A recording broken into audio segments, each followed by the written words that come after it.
I get many questions regarding Shinkansen bullet trains, whether you should purchase the tickets in advance, where you can buy them, how you can use them, and so much more. I know that it can feel a little bit overwhelming, but really it's quite easy, so let's get to it. Where can you purchase Shinkansen train tickets? You can purchase them at manned ticket counters at Japan's main train stations, from ticket machines, online third-party vendors such as Klook or others, there's a link there if you're interested, or directly from the JR website or using the SmartEX website too. Just be aware that SmartEX is only available for some of the lines on the Shinkansen. Should I book in advance? This one is asked so often. Well, if you already have a predetermined itinerary and you know exactly when you're going to be traveling, then my suggestion is yes, why not purchase your tickets in advance? After all, it will be one more thing done and dusted, and you'll have the guarantee of traveling at the time and the day that you want to travel. If you want to travel during the weekends,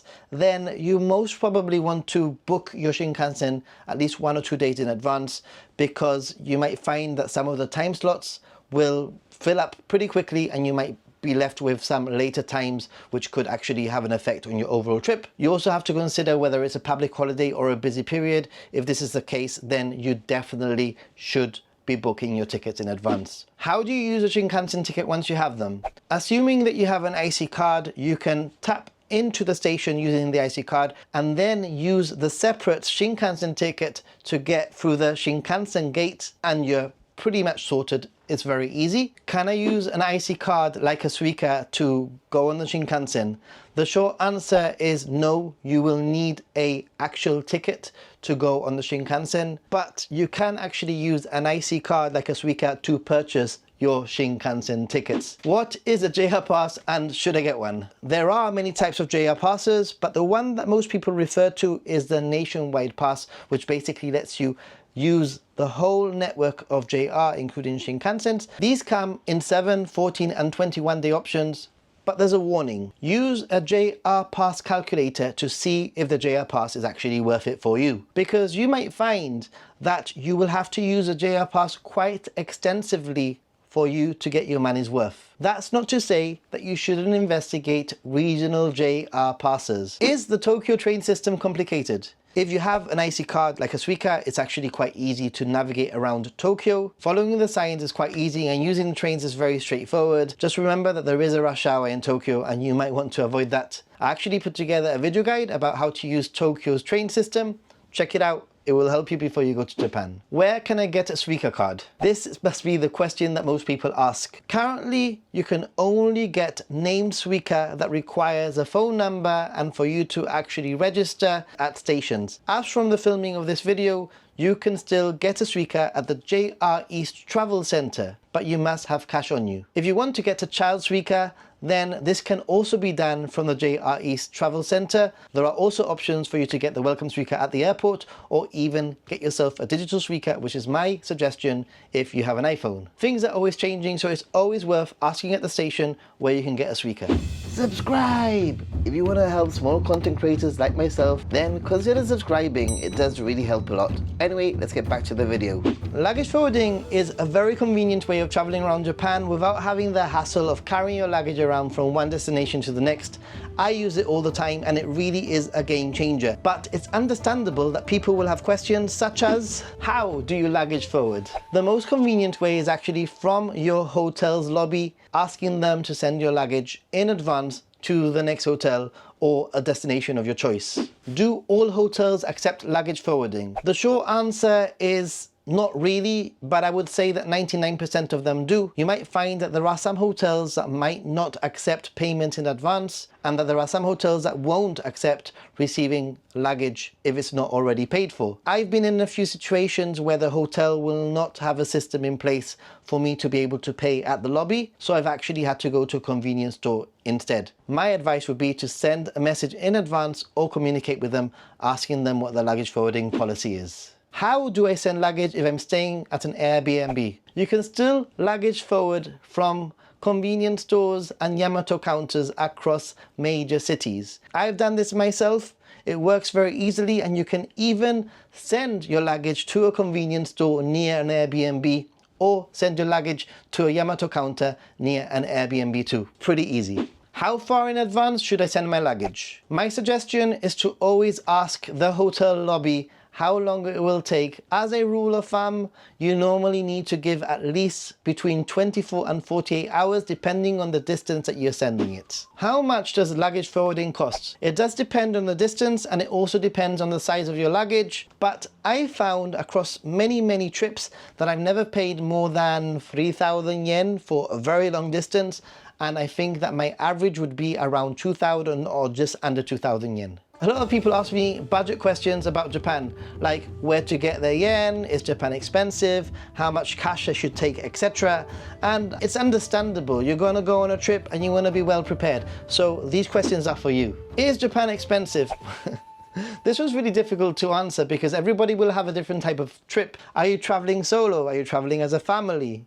Are you going on a luxury vacation? Is it a honeymoon? Generally, I think that Japan is a lot cheaper than a lot of people might expect, especially with the low yen currently. And even if the yen was to strengthen a little bit, I think that Japan would still be quite affordable. The biggest expense, after all, is going to be your flights and potentially some of the hotels. But if you book in advance and you get a good deal, then you can actually keep the price quite low. Is Japan really a cash is king society? I would say that in a way it kind of is, but things are rapidly changing. From the use of IC cards to digital payment methods and more acceptance of credit cards, Japan is much better prepared for cashless payments. However, it's when you go to those rural and remote areas when I recommend that you definitely have cash. Not only may some locations not accept credit card, but you might actually find it hard to find convenience stores with ATMs in them. So be prepared for that leg of your trip. Where should I exchange money? At home? In Japan? At the airport? Where?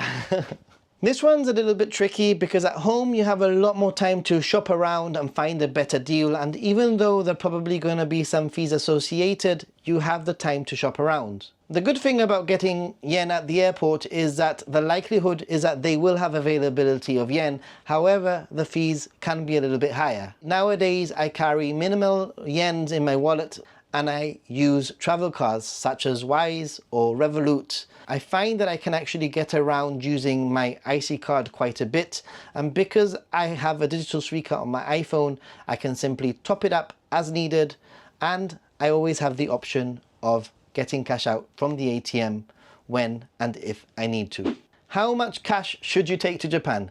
This one is nearly impossible to answer, but I'm going to try to answer it, okay? If you're a first-time traveler, I would say taking at least between 40 and 60% of what you expect to spend on a trip as cash. For meals, set yourself between 3,500 and 7,000 yen per day. Local transport would probably be anything between 500 and 1,500 yen. And for popular tourist sites, I suggest that you look ahead and do your research to see how much you're gonna spend in that respect. Hotels. Okay, this one I'm asked quite often, and I actually made a whole video about it, so you can check that. I actually made 2 videos about it, so check those videos out. As a rule of thumb, I always suggest people stay near a major train line, a major subway, or the Yamanote line, a loop train line that goes to most of the main areas of Tokyo. When searching for a hotel, if you find a hotel that has the word eki or ekimae in front of it or near it or as part of the hotel name,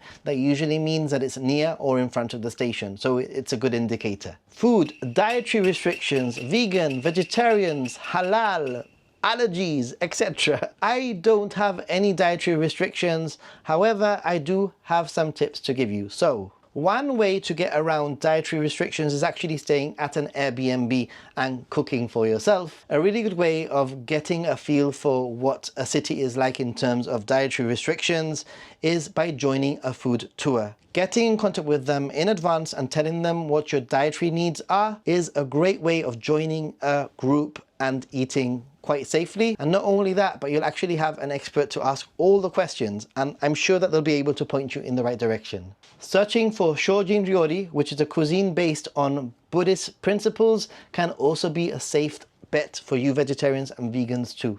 And as a last resort, just join a group tour. They'll sort everything out for you. Should I purchase tickets for attractions in advance? My answer to this one is simple. It's a yes. Getting your tickets in advance will mean that you have peace of mind. It will also help you plan your trip and your itinerary. As I've mentioned many times, because I use them myself, I actually use Klook to get my tickets when I'm in Japan. I also got my tickets for a snorkeling experience at Ishikage Island in Okinawa. Quite a breathtaking experience. And for those of you who are looking to get tickets to Super Nintendo World in Universal Studios, that's the way that I did it using Klook. I actually made a whole video about it. Check it out. I'll guide you through the whole process, not only for Universal Studios, but also for Disneyland and for Ghibli Park. Do I need a visa to enter Japan? A lot of countries have agreements with Japan for visa-free entry into Japan for travelers, for short-term travelers. However, there are a number of countries that require you to have a visa, so you should check this directly with the Japanese immigration. What is the best time to travel to Japan? I say this all the time, but the best time to travel to Japan is when you can travel to Japan. Not everyone has a luxury of going and traveling whenever they want. Some people can only travel at set times during the year because they have set vacation days, etc. So my suggestion is, if you can go to Japan only in the summer, yes, a lot of people will say the summer is hot and humid, and it's true, but it's Japan, and you're better off going to Japan than not going to Japan at all. But I'm going to tell you the two times where Japan is the most popular and where people say it's the best time to go. That will be spring and that will be autumn. Both for the reason that the climate is actually quite comfortable. Spring will give you the beauty of the sakura, and autumn will give you the beauty of the autumn colors. But there isn't really a best time to go to Japan. I don't know, or is there? What is the weather like? The weather in Japan can be quite different depending on the seasons, ranging from quite chilly in the winter months, depending on where you're traveling. Spring and autumn are sort of similar in terms of climate, but nowadays I think that autumn is starting off a little bit warmer as a result of what's becoming quite hot summers. And talking about summer, summer is hot and humid. And yes, it can be a little bit uncomfortable, so traveling north is your best bet. But summer also has the beauty of incredible summer festivals that I highly recommend you check out, and you won't be able to see any other time of the year. So there you have it. I've answered some of what I think are the main questions that a lot of people ask before going to Japan or when they are planning a trip to Japan. Everyone has a different opinion and a different way of doing it, so please let me know in the comment section what you think. And as always, check out my second channel, The Happy Gaijin, for more vlogs and live stream content from the streets of Japan when I'm traveling.